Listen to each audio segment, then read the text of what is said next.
You ask Tiger to solve. This deals with linear equations with one unknown.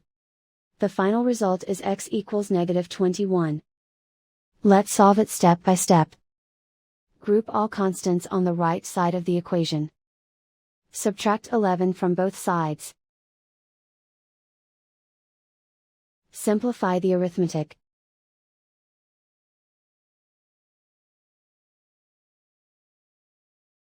Isolate the x.